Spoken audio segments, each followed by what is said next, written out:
दोस्तों नमस्कार। Unique education system की एजुकेशन सीरीज़ में आपका स्वागत है।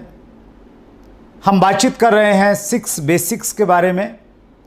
पहला basic, use the product and promote the product and open अपनी दुकान। इसके बारे में मुकेश कोठारी जी ने बहुत विस्तार से बातचीत की और उससे मैंने ये सीखा कि जब हम प्रोडक्ट को इस्तेमाल करते हैं तो किस प्रकार हमारा कॉन्फिडेंस लेवल बढ़ता है। दूसरा basic, make a list of dreams and prospects. इसमें एस अत्री साहब जो पेशे से टीचर हैं, उन्होंने बहुत शानदार तरीके से हमें बताया कि हमें लिस्ट को क्यों बनाना है और किस तरीके से हम 1000 लोगों की लिस्ट बना सकते हैं। और तीसरा जो बेसिक है, कॉन्टैक्ट एंड इनवाइट, उसमें सुजीत कुमार सिंह जी ने बेहतरीन तरीके से हमें बताया कि जब हम कॉन्टैक्ट करें तो हमें मैच्योर नो सीखे की तरह नहीं काम करना है, हमें प्रोफेशनल्स की तरह काम करना है, तभी हमें रिजल्ट मिलेंगे। और जो फोर्थ बेसिक था, share the products and plan, Mahavir Saharan ji ने बहुत शानदार तरीके से एग्जाम्पल के माध्यम से हमें बताया कि अगर हम छोटे बच्चे को पेपर के ऊपर में अगर हाथी बना के दिखाएंगे तो उसके बहुत सारे प्रश्न होंगे, लेकिन जब हम उसको साक्षात हाथी दिखा देंगे तो उसके सारे प्रश्न खत्म हो जाएंगे और फिर वो भूल नहीं पाएगा कि हाथी कैसा होता है। सो आज जिस टॉपिक पे मैं बातचीत कर रहा हूँ, मैं बात कर रहा हूँ 5th बेसिक पे, और वो है follow up with in 48 hours. आपने जिस व्यक्ति को प्लान दिखाया है उस व्यक्ति से आपने दोबारा मिलना है, 48 आवर्स के अंदर अंदर मिलना है। हम जितना भी काम हम बेसिक क्यों कर रहे हैं, ये जो पॉइंट अब तक हमने फॉलो किए हैं, चाहे हमने प्रोडक्ट यूज़ किया है, लिस्ट बनाई है, कॉन्टेक्ट किया है, प्लान दिखाया है, ये इसलिए किया है ताकि हम सामने वाले व्यक्ति को अपना प्रोडक्ट दे सकें या हम उसे अपने बिजनेस में ज्वाइन कर सकें। ये हमारा मकसद रहा है मेन। सो अब समय आ गया है जिस मकसद के लिए हम बेसिक्स फॉलो कर रहे हैं उसका परिणाम लेने का, यानी या तो प्रोडक्ट सेल करने का या सामने वाले व्यक्ति को अपने नेटवर्क में ज्वाइन करवाने का। एक कहावत है, पुरस्कार प्रयासों को नहीं मिलते, परिणामों को मिलते हैं। अगर आप अपने प्रयासों को परिणामों में कन्वर्ट कर पाए, रिजल्ट में उनको तब्दील कर पाए, तो ही आपको रिवार्ड्स मिलेंगे, तो ही आपको बेनिफिट होता है। सो जो भी हमने अब तक एक्टिविटीज़ की है वो इसलिए की है कि हम सामने वाले व्यक्ति को अपना प्रोडक्ट सेल करें। हम इसमें विस्तार से बातचीत करते हैं। जब भी हम लोग फॉलोअप करें, सबसे पहली बात यह है कि जब भी हम लोग फॉलोअप करने के लिए जाते हैं, सो फॉलोअप को हम लोग क्वेश्चन हैंडलिंग भी कहते हैं। रिसर्च ये कहती है कि 10% लोग प्लान देखने के बाद प्रोडक्ट लेते हैं या ज्वाइन करते हैं, लेकिन 90% लोग तब ज्वाइन करते हैं जब उनको फॉलोअप किया जाता है, जब उनसे दोबारा मिला जाता है। सो फॉलोअप को हम लोग क्वेश्चन हैंडलिंग भी कहते हैं। क्वेश्चन हैंडलिंग का मतलब ये हुआ कि यहाँ पे बहुत सारे प्रश्न आएंगे आपके सामने और उन क्वेश्चंस को आपने सही से हैंडल किया, सही से उनका रिप्लाई दिया, तो सामने वाला व्यक्ति आपके साथ में जुड़ जाएगा। फॉलोअप कब करना है? फॉलोअप के जनरली हम लोग 5 फॉलोअप की बात करते हैं कि 5 बार आपको आइडियली आपको फॉलो करना चाहिए। पहला फॉलोअप कब करना है? पहला फॉलोअप प्लान दिखाने के तुरंत बाद किया जा सकता है। आपने किसी व्यक्ति को प्लान दिखाया, उसके तुरंत बाद भी आप फॉलोअप कर सकते हैं।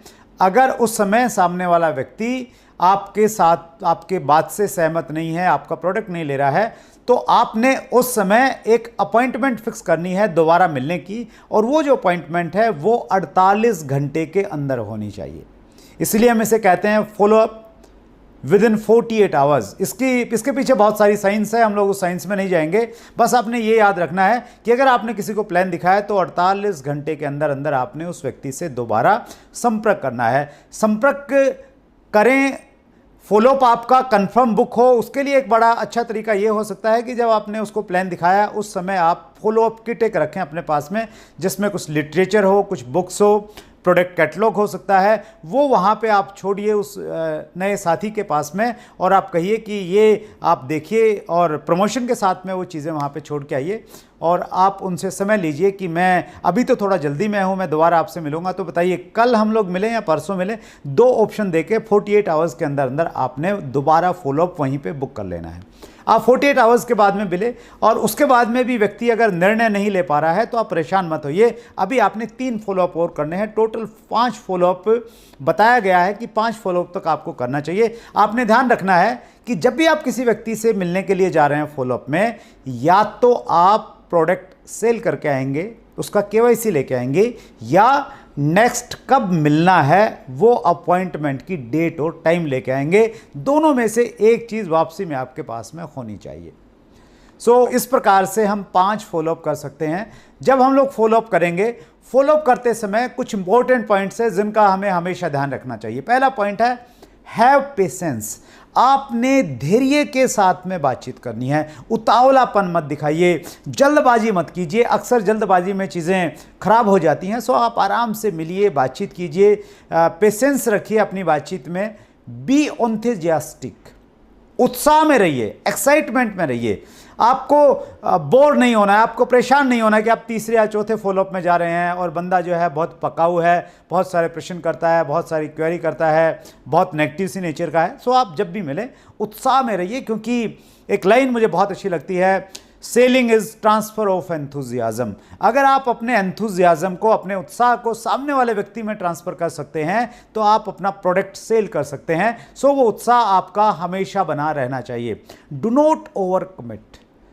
आप जब फॉलोअप के लिए जाएं, कोई भी ओवर कमिटमेंट मत कीजिए, चाहे वो प्रोडक्ट के बारे में है, चाहे आप उसको किस प्रकार की सर्विसेज देंगे उसके बारे में है। ओवर कमिटमेंट करना मॉरली भी ठीक नहीं है, और अगर आपने कुछ मॉरल का ओवर कमिटमेंट किया और आप पूरा नहीं कर पाए तो वो आपके बिजनेस को कोलैप्स करने वाली चीज़ बन जाती है।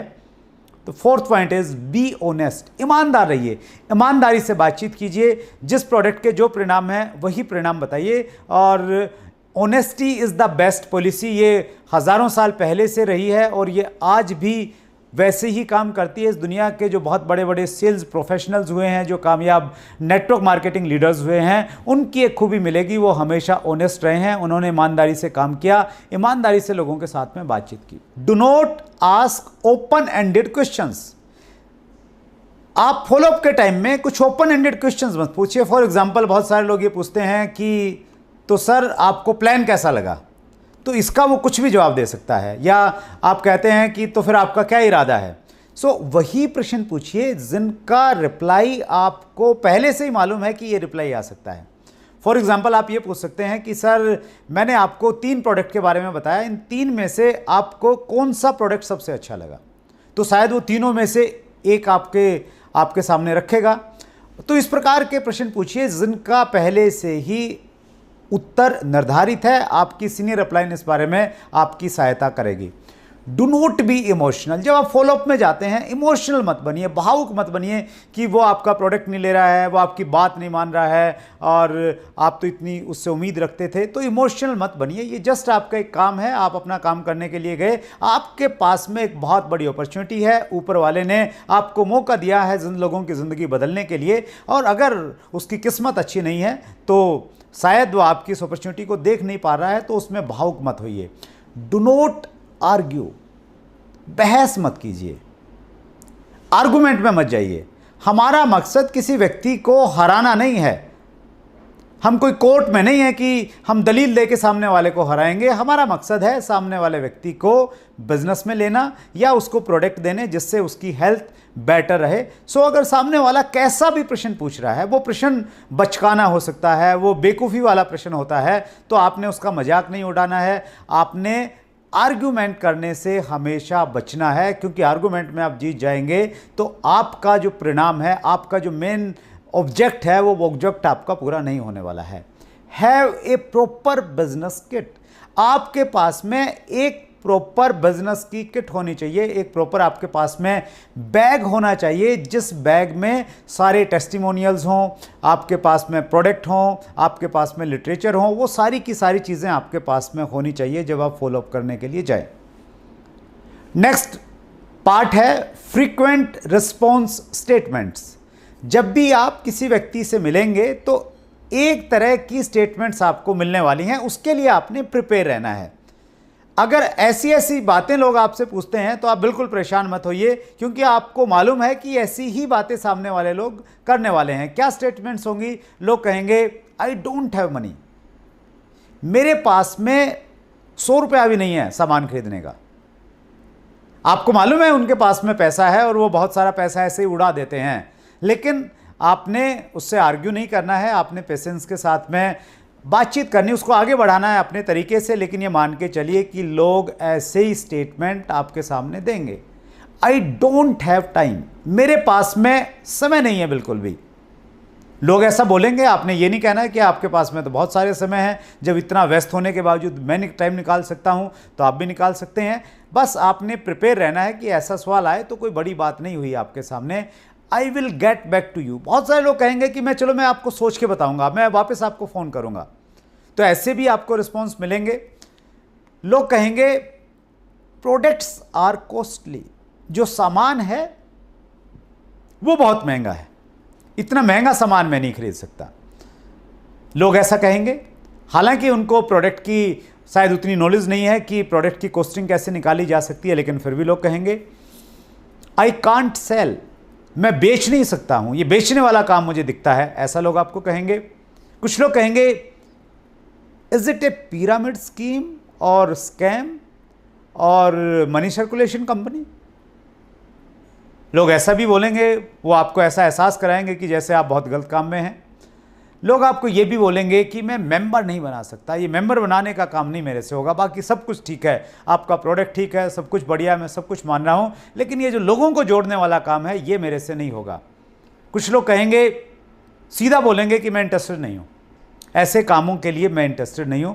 सो ये इस प्रकार की जो स्टेटमेंट हैं ये आपको मिलने वाली हैं, इसके लिए प्रिपेयर रहिए। हर स्टेटमेंट का कैसे आपको रिप्लाई करना है वो हम आगे के सेशन में बताएंगे, लेकिन ये सोचिए, प्रिपेयर रहिए हमेशा इस चीज़ के लिए कि इस प्रकार की स्टेटमेंट आपके सामने आने वाली है।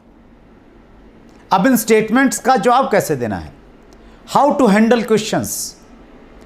क्वेश्चन हैंडलिंग की मैं कुछ टेक्निक्स आपको बताऊंगा, लेकिन उनमें जो सबसे पावरफुल टेक्निक है जिसको मैं बहुत इस्तेमाल करता हूं, और ऐसा लोग कहते हैं कि मेरा लोगों के साथ में व्यवहार थोड़ा एवरेज रहता है, ठीक ठाक रहता है। अगर वो रहता है तो इसलिए रहता है क्योंकि मैं एक टेक्निक का बहुत इस्तेमाल करता हूं, और वो टेक्निक है use feel felt found technique. ये बहुत पावरफुल टेक्निक है।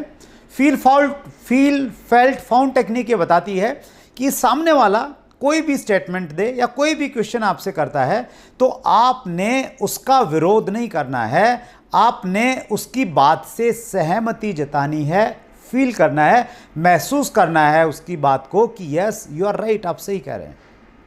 अगर सामने वाले ने कहा कि मेरे पास में पैसा नहीं है, तो आपने क्या कहना है, आप बिल्कुल सही कह रहे हैं सर, मेरा भी यही मानना था। जब मेरे सामने ये बिजनेस रखा गया और मुझे कहा गया कि आप ये पेस्ट लीजिए 40 रुपए का, तो मैंने कहा था कि सर मेरे पास तो 40 रुपए भी नहीं है। तो आपने फील करना है। सामने वाला कहता है मेरे पास में टाइम नहीं है, तो आपने कहना बिल्कुल सही कहा सर आपने, मुझे भी ऐसा लगता था मेरे पास में टाइम नहीं है, और मेरे पास टाइम था भी नहीं सर।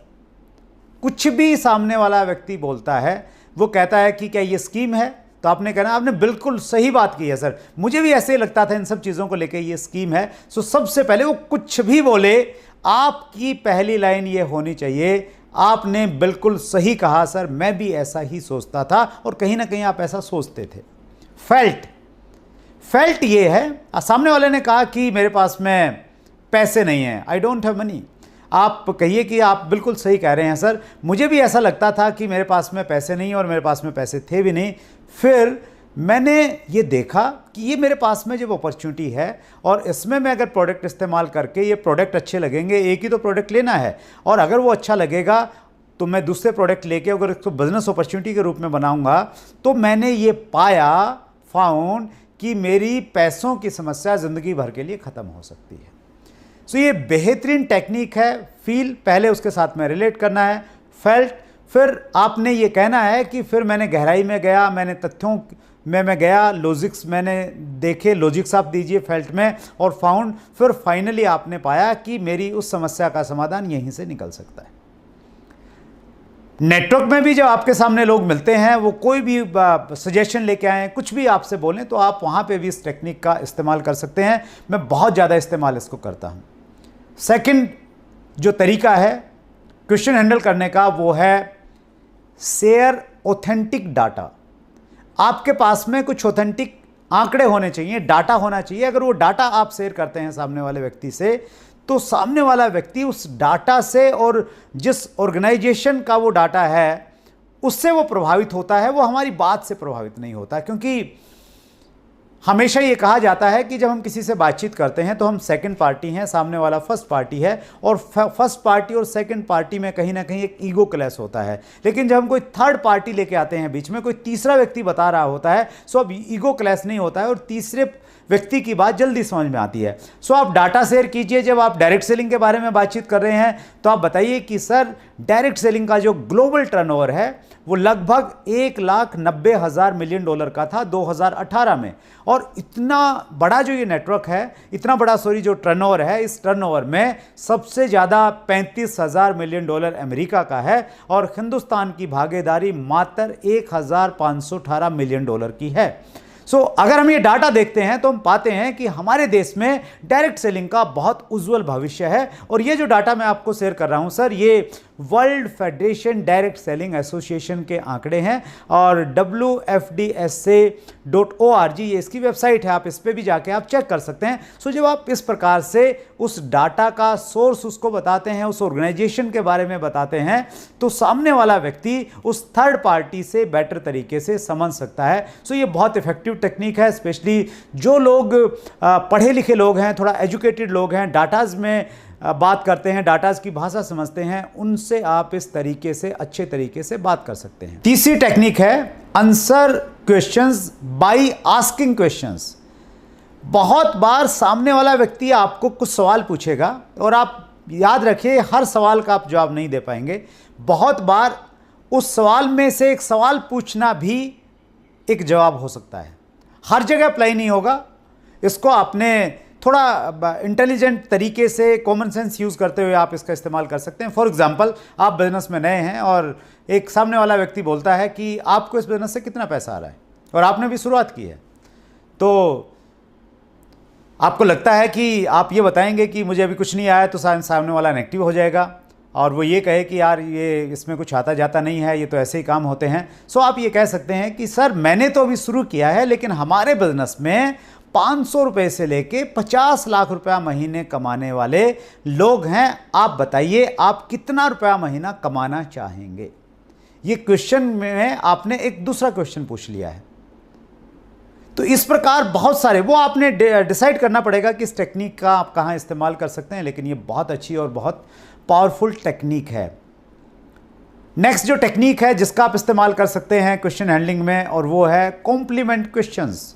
सामने वाला जो प्रश्न पूछ रहा है, उस प्रश्न के बाद में आप तुरंत जवाब मत दीजिए, थोड़ी देर सोचिए और बोलिए कि सर, आपका जो प्रश्न है ये बहुत इंटेलिजेंट प्रश्न है, इतना इंटेलिजेंट प्रश्न मेरे सामने किसी से नहीं पूछा।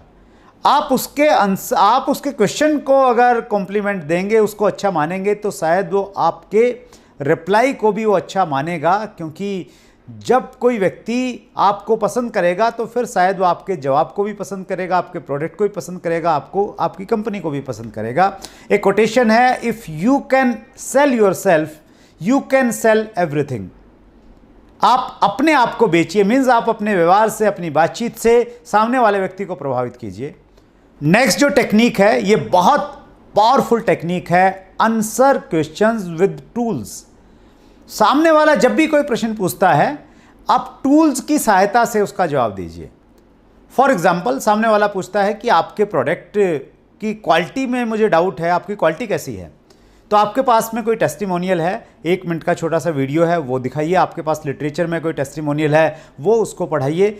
इस प्रकार से आप लिटरेचर का यूज़ कर सकते हैं। सामने वाला व्यक्ति कोई प्रश्न कहता है कि क्या इस बिज़नेस में लोग ज़्यादा पैसा कमाने वाले लोग हैं, तो आप कहिए कि सर, बहुत अच्छा प्रश्न आपने पूछा है। हमारे यहाँ पे एक प्रोग्राम रहता है हर संडे को सुबह 11 बजे, और वो प्रीमियर प्रोग्राम रहता है यूट्यूब के ऊपर में, हमारा चैनल है, तो मैं आपको उसका लिंक भेजूंगा, आपको रिमाइंडर करवाऊंगा। उस प्रोग्राम को अगर आप अटेंड करेंगे सर, आपके इस प्रश्न का जवाब वहाँ पे मिल जाएगा। आपने जो प्रश्न पूछा है, मैं शायद उसका जवाब नहीं दे सकता।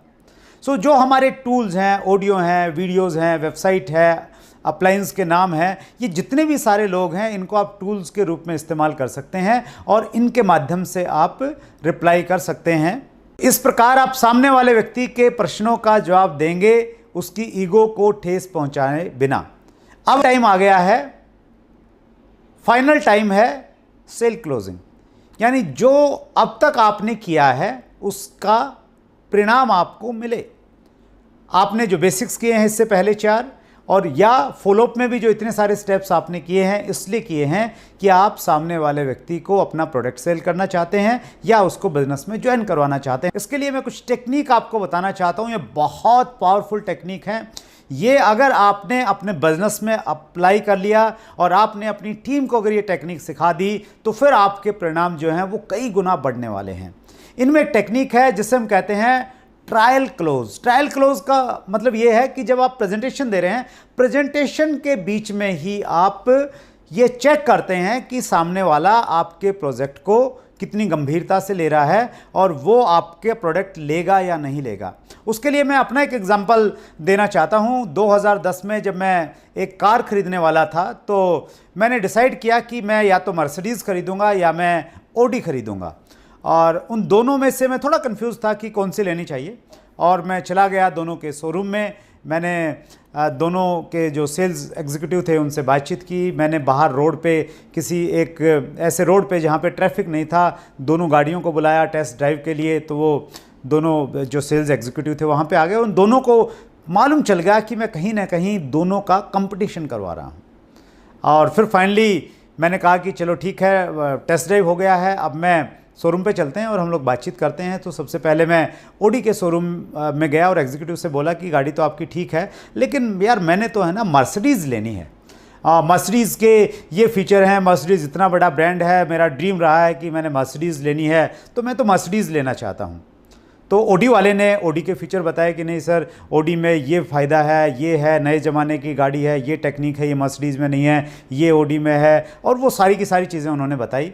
फिर मैंने कहा कि चलिए ठीक है, मैं एक बार मर्सिडीज़ में भी जाना चाहूँगा और मैं आपको वापस मिलता हूँ। फिर मैं मर्सिडीज़ में गया और मर्सिडीज़ में जाके जो उन्होंने प्लस पॉइंट बताए थे ऑडी के, वो मैंने बताया कि यार ऑडी में तो ये फ़ायदे हैं और मर्सिडीज़ में ये प्रॉब्लम्स है, ये तो पुराने ज़माने की गाड़ी है। सो जो मर्सिडीज़ का सेल्स एग्जीक्यूटिव था, he was a intelligent person और उसने ट्रायल क्लोज को इस्तेमाल किया। जब मैं उसको इस चीज़ में उलझा रहा था, कंपैरिजन करवा रहा था कि ऑडी बेटर है मर्सिडीज़ से, उसने मुझे कहा हंसते हुए कि सर ये तो हम आपको कन्विंस करेंगे कि मर्सिडीज़ क्यों बेटर है, ये तो मैं आपको कन्विंस कर दूंगा, डोंट वरी, लेकिन मैं आपसे ये जानना चाहता हूं अगर आप मर्सिडीज़ लेंगे तो आपको कौन सा कलर पसंद है। तो मैंने पूछा कौन कौन से कलर आते हैं आपके यहाँ पे, तो उन्होंने कई सारे कलर दिखाए और शोरूम में गाड़ी खड़ी थी, वो बोला कि एक ये भी कलर है सर, ये सबसे ज़्यादा बिकता है। मैंने कहा हाँ ये कलर लगता तो मुझे भी अच्छा है। तो उन्होंने कहा कि सर 90% लोग यही कलर खरीदते हैं। और ऐसे करते करते वो कब मुझे ऑडी से निकाल के मर्सिडीज़ में लेके आया और 40 लाख रुपए का चेक मेरे से लेके कब चला गया मुझे मालूम नहीं चला। वो ट्रायल क्लोज थी उनकी कि उन्होंने जहाँ मैं इंटेलिजेंट बन के उसको उलझा रहा था, वो ऐसे निकाला उसने और निकाल के वो मेरे से सेल क्लोज करके चला गया।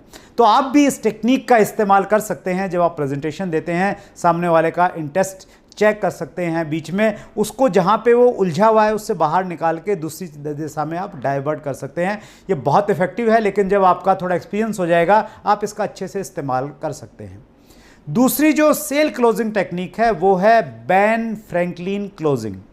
बेन फ्रैंकलिन ने एक बहुत अच्छा आइडिया दिया है और बेन फ्रैंकलिन का आइडिया ये कहता है कि जब आप सामने वाले व्यक्ति को कोई प्रोडक्ट सेल कर रहे हैं और सामने वाला व्यक्ति कंफ्यूज है, उसको लगता है कि यार लूँ नहीं लूँ, कोई नुकसान तो नहीं हो जाएगा, उस समय आप क्या कीजिए, एक पेपर लीजिए, पेपर में एक लाइन लगाइए, उसको 2 पार्ट में डिवाइड कर दीजिए और एक साइड में लिखिए फ़ायदे और दूसरी साइड में लिखिए नुकसान, कि अगर वो प्रोडक्ट लेता है तो उसको क्या क्या फ़ायदे होंगे, अगर वो प्रोडक्ट नहीं लेता है तो उसको क्या नुकसान होंगे। यानी अगर वो प्रोडक्ट ले लिया, फॉर एग्जांपल उसने 1000 रुपये का प्रोडक्ट लिया तो उसको क्या क्या फ़ायदे हो जाएंगे, और 1000 रुपये का जो प्रोडक्ट लिया है वो प्रोडक्ट लेने से उसको नुकसान क्या हो जाएगा। या अगर उसने ज्वाइन कर लिया तो क्या क्या फ़ायदे हो जाएंगे, अगर उसने ज्वाइन कर लिया तो नुकसान क्या हो जाएगा उससे। तो बेन फ्रैंकलिन ये कहते हैं कि जब आप पेपर के ऊपर में सामने वाले को नंबर्स के साथ में बताते हैं कि देखिए आप ये प्रोडक्ट इस्तेमाल करेंगे तो इससे फ़ायदा आपको ये होगा कि आपको ओरिजिनल प्रोडक्ट मिलेंगे, दूसरा फ़ायदा ये होगा कि आपको बाज़ार से थोड़ा कम रेट में मिलेंगे और इंटरनेशनल लेवल की क्वालिटी के प्रोडक्ट मिलेंगे, तीसरा फ़ायदा ये होगा कि अगर आप इसको रिटेल करेंगे तो आपको एक रिटेल मार्जिन मिलेगा, चौथा बेनिफिट ये होगा कि आप इसको एक बिज़नेस अपॉर्चुनिटी के रूप में भी इस्तेमाल कर सकते हैं। सो जब आप फ़ायदे की लिस्ट गिनाएंगे तो वो लिस्ट बहुत लंबी हो जाएगी, और जब नुकसान की लिस्ट गिनाएंगे तो नुकसान शायद कुछ होगा नहीं, या ज़्यादा से ज़्यादा ये होगा कि भाई ये 1000 रुपये के प्रोडक्ट जो हैं ये ख़राब निकल गए और आपको 1000 रुपये का नुकसान होगा तो बस यही हो सकता है ज़्यादा से ज़्यादा। तो जब आप पेपर पे किसी व्यक्ति को ये बताते हैं तो सामने वाले व्यक्ति को निर्णय लेने में आसानी होती है और उसको लगता है कि यार प्रॉफिट ज़्यादा है, फ़ायदे ज़्यादा हैं, नुकसान तो बहुत कम है, और इतना चलो मान लिया नुकसान हो भी जाएगा तो मैं इतना रिस्क ले सकता हूँ। सो ये बहुत इफेक्टिव टेक्निक है, बहुत पुरानी टेक्निक है लेकिन आज भी काम करती है। तीसरी जो टेक्निक है उससे हम कहते हैं पॉइंटेड क्लोजिंग।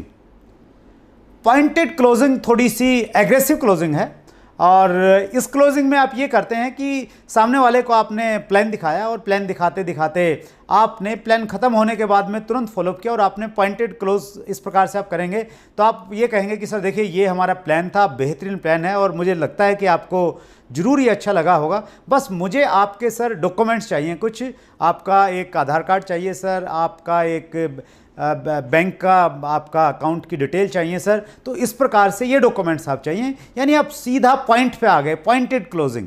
सो ये भी थोड़ा सा आपने डिपेंड करता है कि आप कहाँ इसका इस्तेमाल कर रहे हैं, ये आपने देखना पड़ेगा, कॉमन सेंस यूज़ करना पड़ेगा कि किस व्यक्ति पे आप कौन सी सेल क्लोजिंग की टेक्निक आप इस्तेमाल कर सकते हैं।